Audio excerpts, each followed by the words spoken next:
दोस्तों साथियों, आप लोगों ने देखा होगा कि अभी संभल में किस तरह से पुलिस की टुकड़ी पर, पुलिस अधिकारियों पर आतंकवादी विचारधारा के लोगों ने हमला बोल दिया। एक अधिकारी चौधरी जी हैं जिनके पैर में गंभीर चोटें आईं। कम से कम 20 पुलिसकर्मी घायल हुए और आतंकवादियों ने सबसे पहले जो आसपास में जितने लगे हुए सीसीटीवी कैमरे थे उनको तोड़ दिया। आस और तोड़ा क्यों? तोड़ा इसलिए कि हम लोगों को जो है बाद में सीसीटीवी कैमरों से रिकॉर्डिंग करते हैं, यानी सीसीटीवी में जो घटनाएं होती हैं वो रिकॉर्ड हो जाती हैं और बाद में सीसीटीवी कैमरे के द्वारा जो है लोगों को पहचाना जाता है और बाद में प्रशासन इस समय उस पर सख्ती करता है। तो जितने आतंकवादी थे, कई हजारों की भीड़ थी। आपको मालूम होना चाहिए कि संभल की जामा मस्जिद में एक सर्वे के दौरान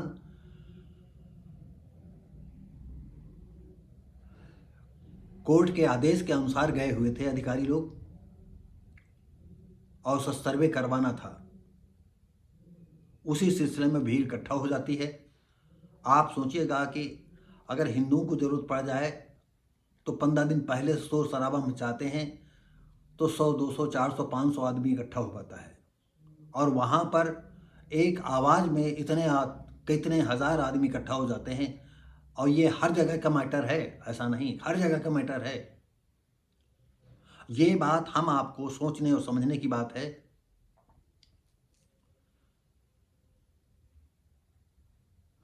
कि ये लोग कितनी जल्दी इकट्ठा हो जाते हैं। उसी सिलसिले में हमारे देश के जो बीजेपी की अलग पार्टियां हैं, यानी जो प्रतिपक्ष पार्टियां हैं, जो विपक्षी पार्टियां हैं, वो सारे लोग इन आतंकवादी विचारधारा के लोगों के साथ खड़े हुए हैं और डट करके खड़े हुए हैं। ये लोग बगैर सोचे समझे ये रणनीति बना रहे हैं कि इस तरह से वहाँ की जनता पर जो है सुनियोजित ढंग से सरकार ने हमला बोला है।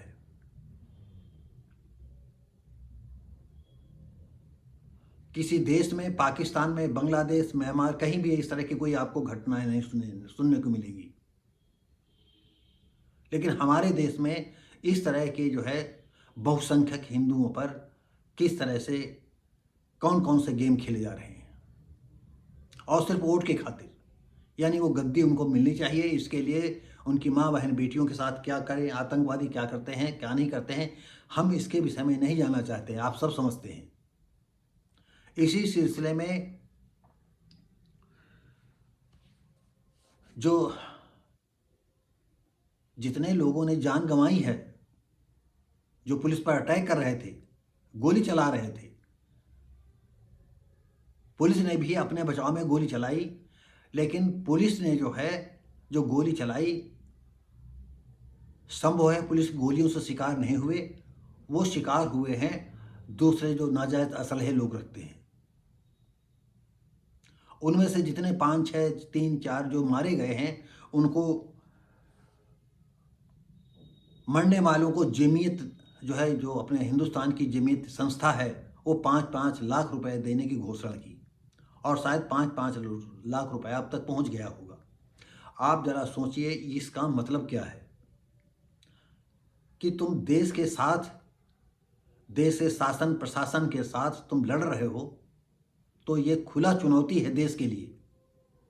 और देश को चाहिए कि एक ऐसा कानून बनाना चाहिए कि जो भी, चाहे राजनीतिक पार्टियां हो, चाहे प्रतिपक्ष हो, चाहे पक्ष वाला हो, जो देश के खिलाफ कोई जहर उगले और कोई बयान दे तो उस पर देशद्रोह का मुकदमा लगना चाहिए। और देशद्रोह का मतलब अर्थात उसको सीधा फांसी होनी चाहिए, चाहे कोई भी हो। और ये जमीयत जो खुल्लम खुल्ला जो है आतंकवादियों का जो है 5 लाख रुपया दे करके ये व्यक्त कर रही है कि तुम शहीद होगे, यानी जिहाद करते हुए, ये भी एक तरह से जिहाद ही है, जिहाद करते हुए अगर मारे जाओगे तो तुमको जन्नत मिलेगी और जन्नत में सब 72 हूरें मिलेंगी आपको। और 72 हूरें, एक हटेगी तो दूसरा कंधे पर खड़ी होगी। देखिए किस तरह से मुल्ला मौलवी लोग कितने लोगों को गुमराह करते हैं, कितना गंवार बनाए हुए हैं कि मरोगे। और आज तक कोई ये बात नहीं कह सकता है कि जन्नत कहाँ है। किसी धर्म का कोई भी योगी हो, महायोगी हो, और कोई मुल्ला मौलवी हो, कोई मठाधीश हो, किसी भी धर्म का, वो नहीं बता पाएगा जन्नत कहाँ है और नरक कहाँ है, क्योंकि यह स्वर्ग और नरक एक काल्पनिक शब्द है। लेकिन धर्म के ठेकेदार, हर धर्म में ये ठेकेदार लोग जो है अपनी डुगडुगी बजाए हुए हैं, आडंबर वाली। और हर धर्म वाले अपने समाज के लोगों को मूर्ख बनाने में कोई कोताही नहीं बरतते। और सबसे ज़्यादा ये इस्लाम के मानने वाले जो मुल्ला मौलवी हैं वो न जाने क्या क्या बक जाते हैं। कहीं बक जाएंगे कि 130 फुट 135 फुट लंबी हूरें होंगी, और अगर समंदर में वो थूक दूंगी तो समुद्र का पानी मीठा हो जाएगा। बताइए कितनी बकवास वाली। और कोई मुल्ला मौलवी ये भी कहने को तैयार नहीं होता है कि नहीं, पृथ्वी गोल है। ये है समझ लीजिए उनका विज्ञान। और ऐसे ही जो है 20-20 25-25 सालों के 4-4 5-5 क्लास में बच्चे जो है मदरसे में पढ़ा करते हैं, उनका ज्ञान ज़मीन पर है। हमने आपको एक वीडियो में बताया था कि एक कट्टर मुसलमानों की भीड़ जमा हुई है और वो कहते हैं ये फ़ोन ही हमारा लोगों का दुश्मन है। और हम ये देख रहे हैं कि एक आदमी हथौड़ा लिए है और आदमी जो है एंड्रॉयड फ़ोन निकाल निकाल करके उस पर रख रहे हैं, वो हथौड़ा मार मार करके उनको बर्बाद कर रहा है। तो जहां आप विज्ञान को इस तरह से वो तहस नहस कर रहे हैं, लोगों के पास नई हवा आने नहीं देना चाहते हैं, तो इसका जिम्मेदार कौन है? समाज के ठेकेदार है ना वो, इस्लाम के। और आज पूरी दुनिया में इस्लाम के प्रति लोगों का मोह भंग होता जा रहा है। और हमारे ख्याल से तो इस्लाम में लोगों का जो है मोह भंग यही 72 हूरों वाला है। किसी लड़की के साथ तुम रेप करो तो कोई ऐसे सामाजिकता के तौर पर कहेंगे बहुत गलत किया है, लेकिन पर्सनल वो कभी उसको बुरा नहीं मानते हैं। छोटी छोटी बच्चियों के साथ रेप करते हैं, मौका लगते ही। जैसे ये दरिंदे जो है हर वक्त मौका लगाए बैठे ही रहते हैं इस तरह के गेमों में।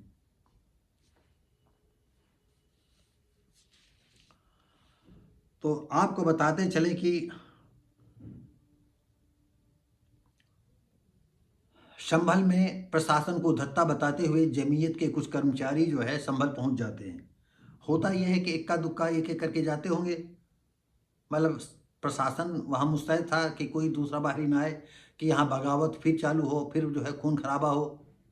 क्योंकि ये तो प्रशासन से जितने संभल के उन आदमी हैं या आतंकवादी विचारधारा के लोग हैं, ऐसा नहीं है कि अच्छे लोग नहीं हैं मुसलमान। अच्छे मुसलमान बोल ही नहीं पाते हैं, क्या करें? अगर बोलते हैं तो उनके कट्टर वाले लोग जो है बाद में उनको जीना हराम कर देंगे। तो मंगलवार की सुबह उलमाए हिंद के पदाधिकारी सराय 3 स्थित एक मस्जिद में पहुंचे। मतलब फुटकर पहुंचते होंगे, एक इधर गया, एक उधर से गया, एक इधर से गया, एक उधर से गया। और उन्होंने इसकी भनक पुलिस वालों को नहीं लगने दी। और जितने लोगों के घर के लोग मारे गए थे, जो युवक मारे गए थे, उनके घर वालों से मिलते हैं। और अस्थि जो वहाँ के संभल की जो स्थानीय टीम थी, यानी जो इस तरह की टीम की अगुवाई करते हैं, उनके माध्यम से जो जान गंवा चुके थे, बिलाल, शोमान, कैक, अयान और नईम के परिजनों को बुलाया और जानकारी ली और न्याय दिलाने का भरोसा दिलाया और 5-5 रुपए भी उनको भेंट किए। तो ये खुल्लम खुल्ला सरकार के खिलाफ बगावत का उन्होंने बिगुल बजाए हुए हैं। अब सरकार इसमें कौन सा कड़ा प्रावधान बनाती है, चाहे केंद्र सरकार हो या प्रदेश सरकारें हों, जहाँ जहाँ पर इस तरह के ये आतंकवादी विचारधारा के लोग सर उठा रहे हैं, इनको चलना बहुत ज़रूरी है। और हम योगी जी से फिर अनुरोध करेंगे इस वीडियो के माध्यम से कि योगी जी अगर और हो सकता है, ये मत आप सोचें कि हमारा शासन बना रहे। आज अगर उतरेंगे तो कल फिर पुनः आएंगे। और हो सकता है कि हम इसी के साथ ये भी कहेंगे कि अगर आप कहते हो कि बटोगे तो कटोगे, तो इसको जड़ में देखिए। आप इतना गौर करिए कि जब मुगल लोग आए हैं या विदेशी आक्रांता आए यहाँ पर, तो मुट्ठी भर आए और हिंदुओं की इसी बटो और कटो की स्थिति में देखा, तो उन्होंने एक एक करके काटते चले गए और पूरे देश को जो है अपने चंगुल में कर लिया। आज कुछ मुस्लिम समाज के लोग और कुछ इस तरह के ही लोग कहते हैं कि उन्होंने मंदिर को दान दे दिया, ये वो दान दे दिया, वो दान दे दिया, ये वो दान दे दिया। अरे वो क्या है, अपने अरब से लाए थे, अपने जहाँ से आए थे वहाँ से लेकर के दान इतनी ज़मीनें दे दी हैं, यहीं लूटा यहीं दान दे दिया। कहते नहीं कि 1 लाख आदमियों का खून पियो, एक आदमी को जो है 4 बूंदे दान कर दो, ये हालत होती है। तो दोस्तों साथियों, ये खुल्लम खुला जमीयत या इस तरह की जितनी संस्थाएं हैं देश में, पूरा देश के खिलाफ उठ खड़ी हुई हैं और इस देश की बहुसंख्यक समाज को सोचना चाहिए। और बहुसंख्यक तभी सोचेगा जब श्रवण इस बात को सच्चे दिल से शूद्रों को गले लगाने का प्रयास करेगा, उनके दिल में जो बैठा मैल है उनको निकालने का प्रयास करेगा। और तमाम ऐसे शूद्र समाज में दलित लोग हैं, ओबीसी के लोग हैं, आदिवासी लोग हैं जो ईश्वर को नहीं मान रहे हैं, लेकिन आपके साथ चलना चाहते हैं, लेकिन आपकी नीतियों की वजह से आपसे दूर हो जाना चाहते हैं। तो आप अगर चाहो तो उन्हें मरहम ऐसा लगाइए कि आपके साथ चले और आप सरकार भी उनका सम्मान करे। वो भले देवी देवताओं ना माने, भले मंदिरों में दर्शन करने न जाएं, भले मंदिरों की बुराई करें, लेकिन वो आपके हैं। आपको अगर इतना सहनशील हैं तो फिर बटोगे कटो वाला नारा आपका सार्थक होगा, अन्यथा तुम चिल्लाते रहोगे।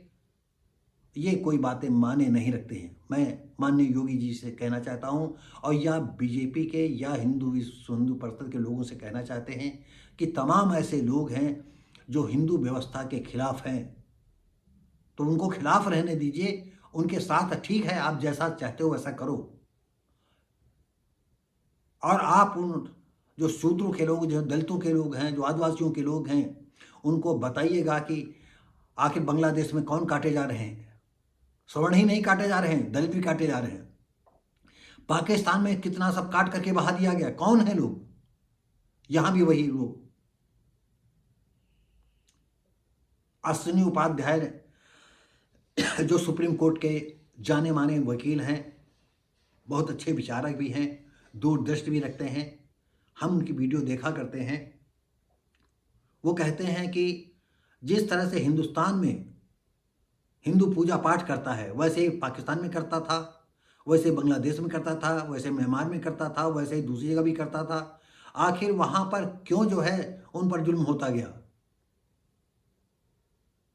ये उन्होंने नहीं कह सके कि नहीं, क्या भगवान उनको बचाने आया, क्या ईश्वर बचाने आया, मंदिर की जो मूर्ति बैठी है वो बचाने आई? वो कुछ हमको और भी करना होगा, ये अश्विनी उपाध्याय कहते हैं। हमें कुछ और भी सोचना होगा, क्योंकि आप जानते हैं कि यूट्यूब पर इधर उधर के शब्द अगर डाल दिए जाते हैं तो यूट्यूब उसको जो है ला कर देती है। हम पिछली वीडियो में बता चुके हैं कि 2 स्ट्राइक मिल चुके हैं। ममता बनर्जी के विषय में शायद हो सकता है कोई हमारी शब्द गलत निकल गए हों, तो 2 स्ट्राइकें लग गई। 2 हफ्ते के लिए हमारा चैनल लॉक कर दिया गया था, और तीसरा स्ट्राइक के बाद हमारा चैनल बंद कर दिया जाएगा। अगर आपको ये लगता है कि हमारी बातें देश के हित में हैं, समाज के हित में हैं,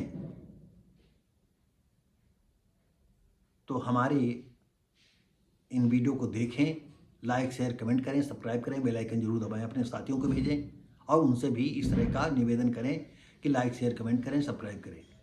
तो दोस्तों साथियों, हम मिलेंगे आपको अगली वीडियो में। तब तक के लिए नमस्कार, जय हिंद।